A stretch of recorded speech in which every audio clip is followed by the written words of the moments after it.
प्रणाम। हे नारायण, आपको कोटि कोटि प्रणाम। हे विश्वेश्वर प्रणाम, आपको असंख्य प्रणाम। हे पद्मनाभ, मैं कौन हूं, मुझे बताने की कृपा कीजिए। हे वासुदेव, मुझे अस्तित्व दिया है तो पहचान भी दीजिए, परिचय भी प्रदान कीजिए। जो मैं हूं वही आप हैं, और जो आप हैं वही मैं हूं। मैं विष्णु हूं, आप ब्रह्मा हैं, और आप महेश हैं। हम तीनों ही एक ही अस्तित्व के तीन रूप हैं, त्रिमूर्ति हैं। परंतु हे देव, मेरे होने का उद्देश्य क्या है, मेरा लक्ष्य क्या है? हे ब्रह्मा, सृष्टि की रचना होनी है, संसार का निर्माण होना है, जीवन का जन्म होना है, और ये सारे कार्य आप ही को तो करने हैं। आप विधाता हैं, सृष्टि में जन्म लेने वाले जीवन के जन्मदाता हैं। और हे परमेश्वर, मेरी रचना क्यों हुई है? हे महेश, हे शिव शंकर, निर्माण और विनाश, जन्म और मृत्यु एक क्रम है, एक चक्र है। जो बना है उसे समाप्त भी होना है, जिसने जन्म लिया है उसे मृत्यु भी आनी है। यह क्रम चलता रहेगा, यही प्रकृति का नियम है। आरंभ ब्रह्मा है, और हे महेश, आप अंत हैं, और आप दोनों के बीच मैं स्वयं विष्णु पालन करता हूं।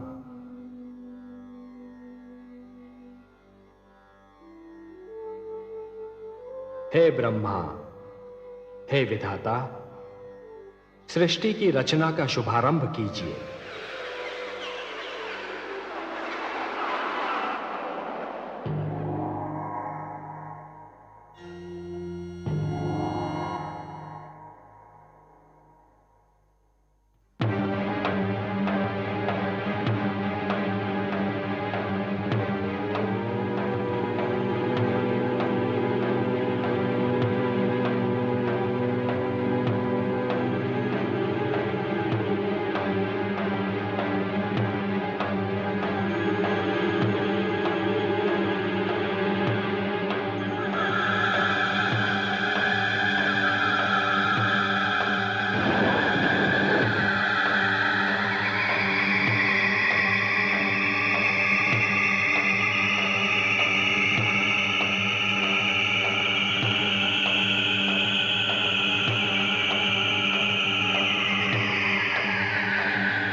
प्रणाम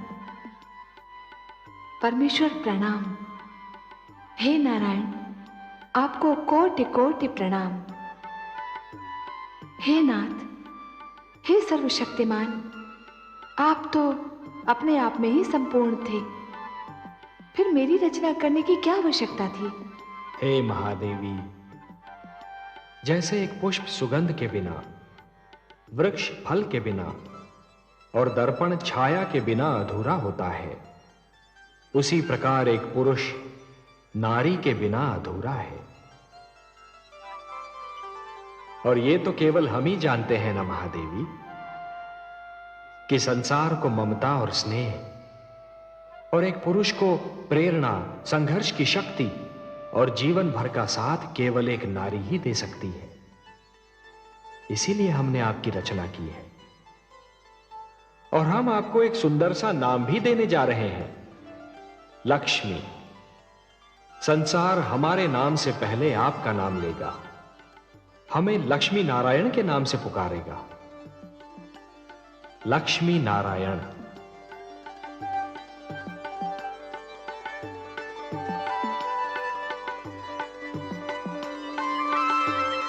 श्री विष्णु भगवान की अनुमति से ब्रह्मा ने सृष्टि के निर्माण का श्री गणेश किया।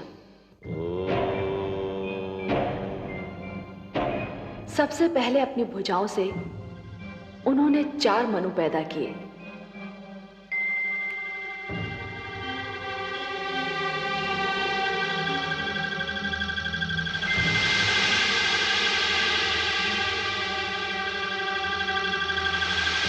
और उनसे मानव जाति की उत्पत्ति का भार उठाने को कहा। परंतु शिशु रूप में जन्मे इन संकादिक ऋषियों सनक, सनातन, सनंदन और सनत कुमार में इच्छा का अभाव था। मैं तुम्हें आज्ञा देता हूं, जो कार्य तुम्हें सौंपा है उसे तुम पृथ्वी पर जाकर पूर्ण करो।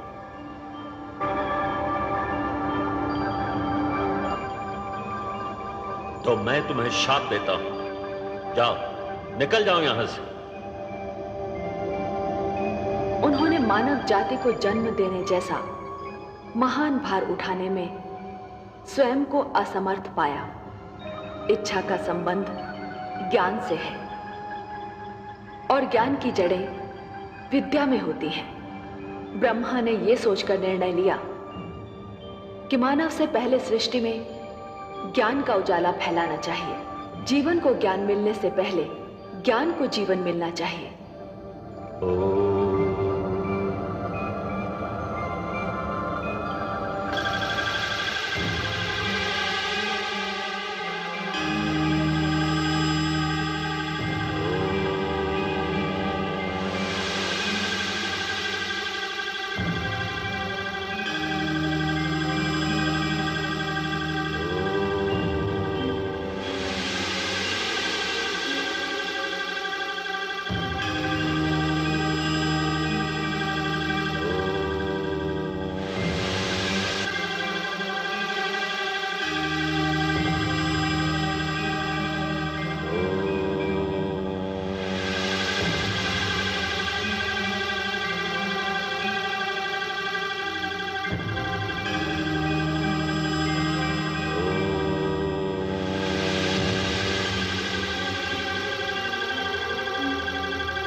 उन्होंने अपने शरीर से 7 आचार्यों को जन्म दिया और उनसे कहा, हे आचार्य जनों,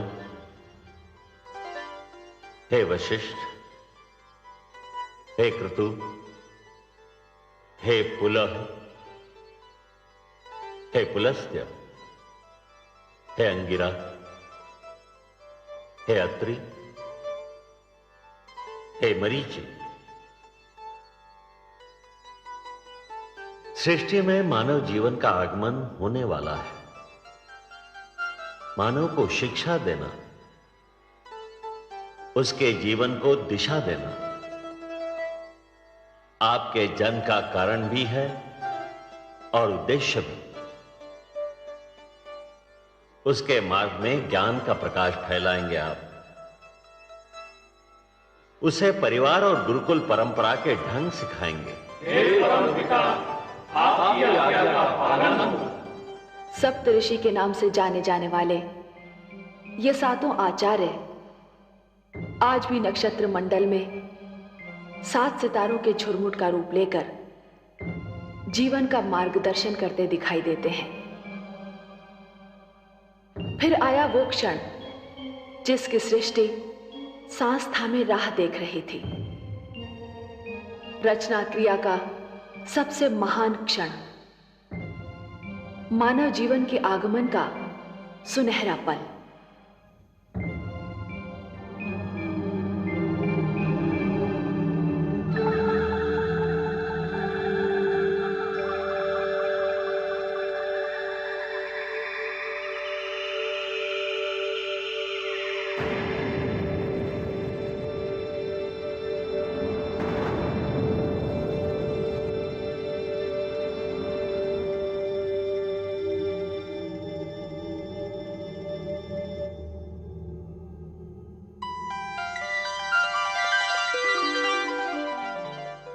प्रणाम प्रभु।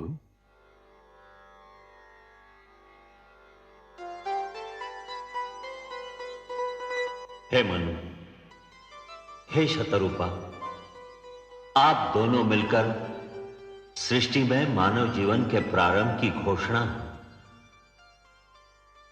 जीवन रचना की शक्ति अब मैं आप दोनों को प्रदान करता हूं। मनु, आप पुरुष हैं, शतरूपा आप स्त्री।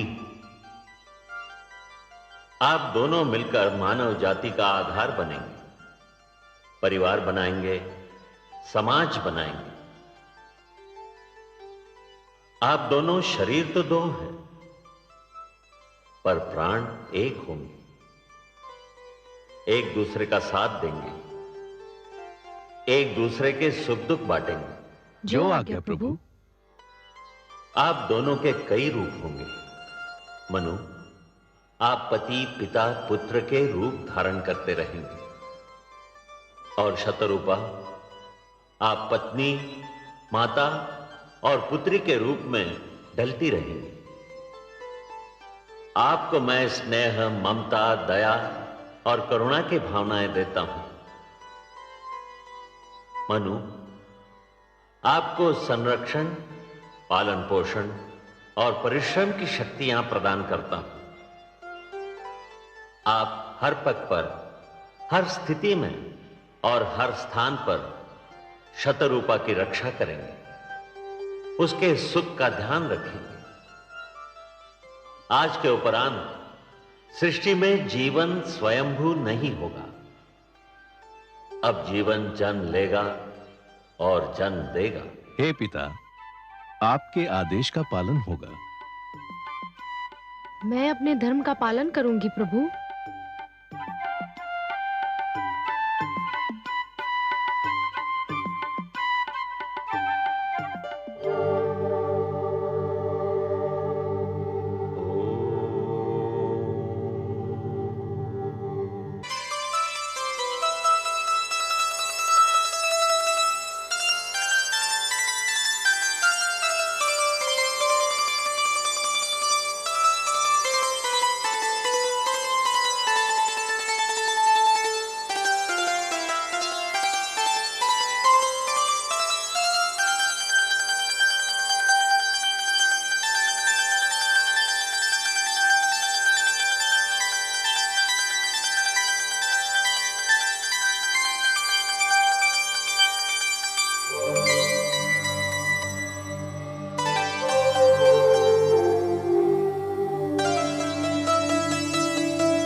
कहाँ चले गए थे आप? आपको पास ना पाकर मैं कितनी घबरा गई थी। क्यों चले गए थे मुझसे दूर?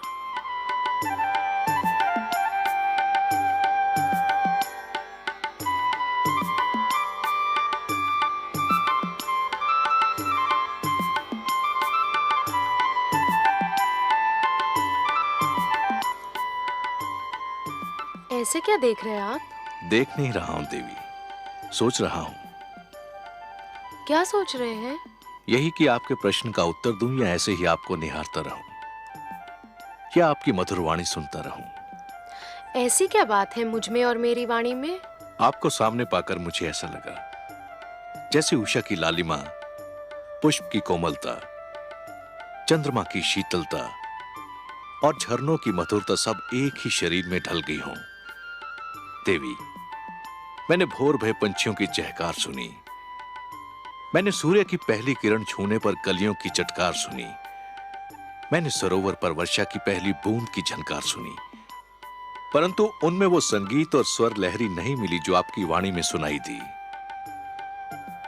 विश्वास नहीं होता कि ये सब क्यों हो रहा है, कैसे हो रहा है। कहीं ये कोई सपना तो नहीं, या स्वयं आप भी कोई सपना तो नहीं? तो मुझे छूकर देखिए। सपने को तो हाथों से छुआ भी नहीं जा सकता।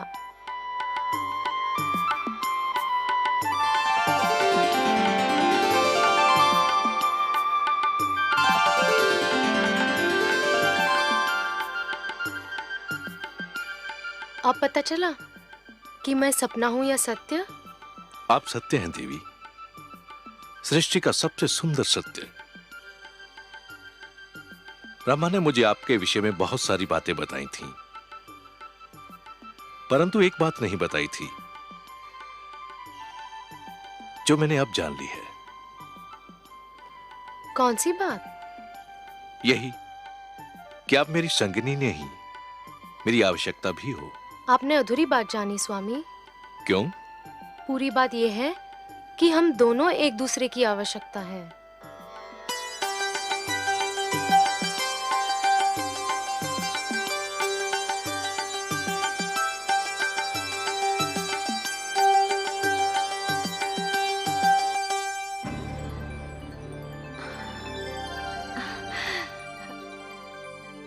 धन्य है आप प्रभु, आज आपकी लीला का एक अनोखा रंग देखा है मैंने। कितना सुंदर है ये संसार, कितनी अनुपम है ये रचना, ये प्रेम, ये भावना, ये स्नेह। मनु और शत्रुपा की भावनाओं में जो फूल सी सुगंध, मधु सी मिठास और कलियों की कोमलता का अनुभव किया, वैसी भावनाओं से तो हम देवलोक वाले भी वंचित हैं प्रभु। आपको अच्छा लगा महादेवी? बहुत ही अच्छा लगा सर्वेश्वर, बहुत सुंदर, बहुत मधुर। ये भावनाएं और इनको प्रदर्शित करने की शक्ति केवल मानव जाति को मिली है। यदि मानव ने इन भावनाओं की रक्षा की तो ये भावनाएं उसे जीवन की प्रेरणा देंगी, उन्नति की शक्ति देंगी, उसे शांति का मार्ग दिखाएंगी। ये प्रेम, ये स्नेह और एक दूसरे का आदर करने की यह भावना ही मानव जाति को संस्कृति देगी, सभ्यता देगी, उसे उत्थान का मार्ग दिखाएगी। और यदि मानव ने इन भावनाओं को त्याग दिया तो वो पशु और पिशाच के स्तर से भी नीचे जा गिरेगा। मेरी तो प्रार्थना है कि ऐसा कभी ना आए प्रभु। ये सुंदर संसार यूं ही बसा रहे, प्रेम की ये शीतल धूप यूं ही बिखरी रहे, जीवन यूं ही मुस्कुराता रहे। मुझे तो इस धरती और इस जीवन से स्नेह हो गया है प्रभु। भगवान श्री विष्णु की मुस्कान बता रही थी कि माता लक्ष्मी ने अभी संसार का एक ही रूप देखा है। दूसरे रूप का ज्ञान तो केवल भगवान विष्णु को ही था। वो जानते थे कि क्या होगा और वही हुआ। परंतु मानव जन्म के साथ ही मानव के मन में जन्म लिया महत्वाकांक्षाओं ने, लालसाओं ने। मानव जाति बलवान और निर्बल, छोटे और बड़े, निर्धन और धनवान, राजा और रंक के वर्गों में बंटने लगी। शक्ति अभिमान में, बल अत्याचार में और प्रेम व्यभिचार में बदलने लगा। हिंसा भड़क उठी, युद्ध होने लगे। मेरे आंगन में रक्त की बाढ़ आ गई।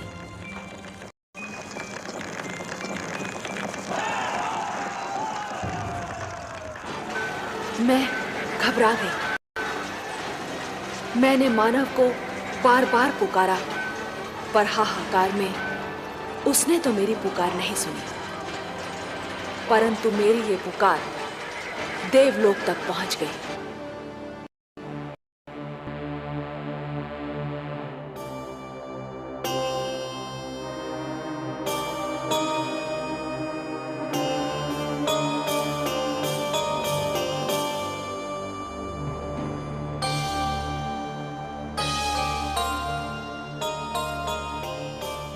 क्या बात है महादेवी? आपके इन सुंदर नैनों में आश्चर्य और विस्मय की छायाएं क्यों तैर रही हैं? किस सोच ने आपके मन को घेर रखा है? कुछ नहीं विश्वेश्वर, यही सोच रही थी कि यदि चित्रकार के बनाए चित्र को कोई बिगाड़ दे तो क्या उसे तनिक भी चिंता नहीं होगी? यदि कोई शिल्पकार की बनाई मूर्ति को तोड़ने की चेष्टा करे तो क्या उसे तनिक भी दुख नहीं होगा? यदि कोई चित्रकार अपना चित्र किसी को उपहार में दे दे तो उस चित्र को संभालना उपहार पाने वाले का कर्तव्य है। कोई शिल्पकार अपनी मूर्ति किसी को भेंट दे दे तो उस मूर्ति की देखभाल करना भेंट पाने वाले का कर्तव्य है। वैसे हम समझ गए कि आप पूछना क्या चाहती हैं। आप तो अंतर्यामी हैं। लगता है आप हमारी धरती पर घटने वाली घटनाओं से पीड़ित हो उठी हैं। हाँ पद्मनाभ, मैं बहुत दुखी हूँ। क्यों हो रहा है ये सब? क्यों मचा है ये हाहाकार? प्रेम बनाया था तो घृणा क्यों बनाई? जो हो रहा है हो सकता है वो वही हो जो स्वयं विधाता ने लिखा हो। और अपना लिखा तो स्वयं विधाता भी नहीं मिटा सकते ना। हे महादेवी, हो सकता है कि ये मानव की परीक्षा हो, उसके कर्मों की परीक्षा हो। पर ऐसा संसार और ऐसा मानव आपने बनाया ही क्यों नारायण, जो आपकी बनाई धरती पर अंधेरा फैला रहा है? तो आप क्या चाहती थीं कि हम केवल दिन बनाते और रात्रि न बनाते? फिर मानव को अंधेरे उजाले का अंतर कैसे जान पड़ता? विष न होता तो अमृत की महत्ता कैसे जानी जाती? पुष्प के साथ कांटे न होते तो पुष्प के सौंदर्य को कौन जान सकता? पतझड़ न आती तो वसंत ऋतु इतनी सुहानी कैसे लगती? हमने मानव को बनाया है देवी। मानव इतिहास को बनाने का कार्य हमने अपने हाथों में नहीं रखा, वो तो उसी पर छोड़ दिया है। अभी तो उसे अपनी शक्ति का आभास हुआ है। इसी से उसे न्याय अन्याय, सत्य असत्य, धर्म अधर्म और पाप और पुण्य की जानकारी भी होगी। हमने बुद्धि दी है मानव को, विवेक दिया है उसे। और यदि मानव ने विवेक से कार्य नहीं किया तो? यदि धरती पर रात्रि इसी प्रकार दिन को निगलती रही तो? अंधकार प्रकाश को डसता रहा तो? तब क्या करेंगे आप? चिंता मत कीजिए देवी। यदि असत्य और अधर्म अपनी सीमा को पार कर गए, यदि धर्म की हानि होने लगी, तो हम स्वयं धरती पर जाएंगे। हम वचनबद्ध हैं। परित्राणाय साधूनाम विनाशाय च दुष्कृताम धर्म संस्थापनार्थाय संभवामि युगे युगे। अपनी लीला तो आप ही स्वयं जानते हैं पद्मनाभ। इस प्रकार आरंभ हुआ प्रकाश और अंधकार के युद्ध का इतिहास, असत्य पर सत्य की विजय का इतिहास, अन्याय पर न्याय की विजय की कथा। और इस कथा का पहला अध्याय था मनु और शत्रुपा का पुत्र महाराज उत्तानपाद, जो दिग्विजय करके अपनी राजधानी लौट रहा है।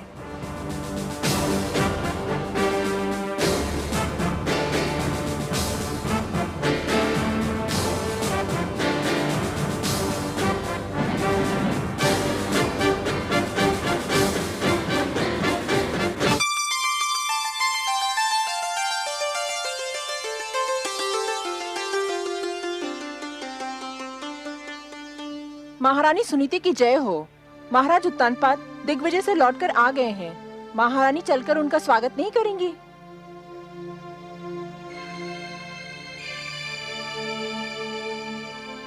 मैं वहां जाकर क्या करूंगी? उनका स्वागत करने के लिए तो पहले से वहां कोई उपस्थित है। क्षमा करें महारानी, पर आप बड़ी रानी हैं, पट रानी हैं।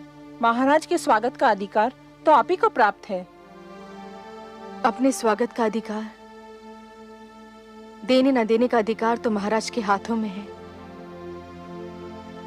और महाराज ये अधिकार अब किसी और को दे चुके हैं।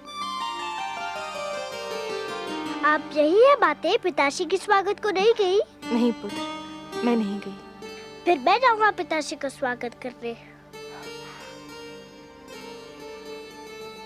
तुम भी ना जाओ पुत्र। क्यों बातें? मैं नहीं चाहती कि इतनी कम आयु में तुम पीड़ा और दुख जैसे शब्दों का अर्थ जान लो। तुम्हारे कोमल मन को तनिक भी ठेस लगी ना, तो मैं सहन नहीं कर पाऊंगी। मैं समझा नहीं माताश्री। अभी छोटे हो ना, बहुत सी बातें तुम्हें समझ नहीं आएंगी। पर माताश्री, मैं उनसे मिलने को व्याकुल हो रहा हूँ। इतने दिनों बाद तो लौटे हैं पिताश्री। जहाँ इतने दिन राह देखी है, थोड़ी देर और प्रतीक्षा नहीं कर सकते? वो यहीं आएंगे। एक बात पूछूं माते? अवश्य पूछो। क्या वृक्ष की छाया वृक्ष से दूर रह सकती है? कदापि नहीं। तो फिर पुत्र अपने पिता से कैसे दूर रह सकता है? पिता के प्रेम पर पुत्र का जन्मसिद्ध अधिकार है।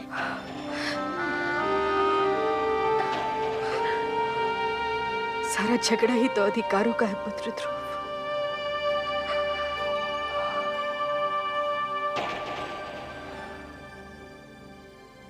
अधिकारों का है।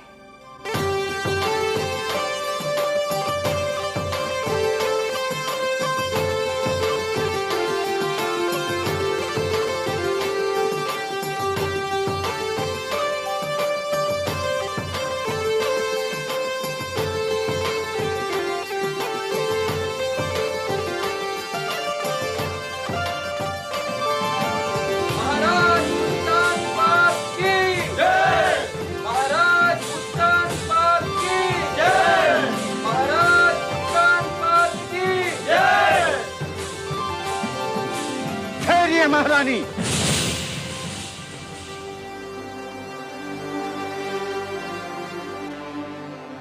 ये उचित नहीं है। क्या उचित नहीं है? महाराज के स्वागत का प्रथम अधिकार बड़ी रानी को प्राप्त होता है। किंतु ये अधिकार महाराज ने बड़ी रानी से लेकर हमें दे दिया है। क्या अंतर पड़ता है गुरुदेव? दोनों ही हमारी रानियां हैं और दोनों में से कोई भी हमारा स्वागत कर सकती है। राजा प्रजा का आदर्श होता है महाराज। राजा जो कार्य करता है, प्रजा उसी का अनुकरण करती है। राजा मार्गदर्शक होता है, समाज उसके पीछे चलता है। उचित अनुचित की परिभाषा भी राजा ही बनाता है। यथा राजा तथा प्रजा। आज जो कार्य हो रहा है, उससे समाज के बड़ों के आदर की परंपरा संकट में आ सकती है। और जब छोटे बड़ों का सम्मान करना छोड़ देंगे, तो समाज में उथल पुथल मच जाएगी। और जब समाज में उथल पुथल हो, तो राज्य की स्थिरता डगमगा जाती है। यदि महाराज परंपराओं को तोड़ना चाहते हैं, तो आपको क्या आपत्ति है गुरुदेव? परंपराएं हमारे आदरणीय पूर्वजों ने बनाई हैं। उन्हें तोड़ने का किसी को अधिकार नहीं है। तो फिर महाराज का क्या निर्णय है?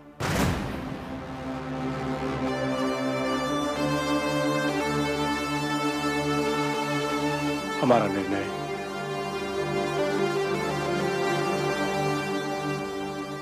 निर्णय यह है कि महारानी सरुचि ही हमारा स्वागत करेंगी। यदि आपका यह निर्णय है, तो फिर किसी का भी उपदेश मुझे रोक नहीं सकता। पति का आदेश मानना ही पत्नी का धर्म है, और ये धर्म मैं निभाकर ही रहूंगी।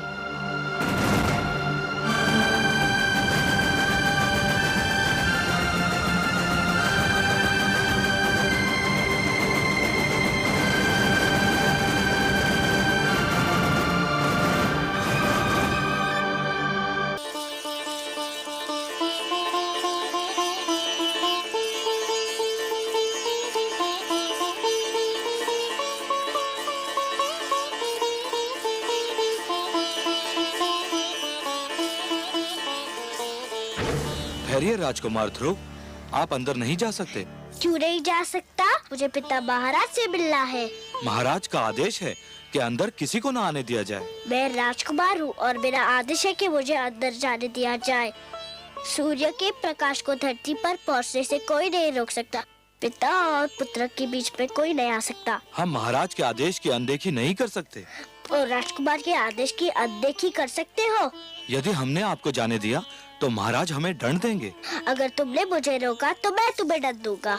महाराज के डर से तुमको मैं बचाऊंगा।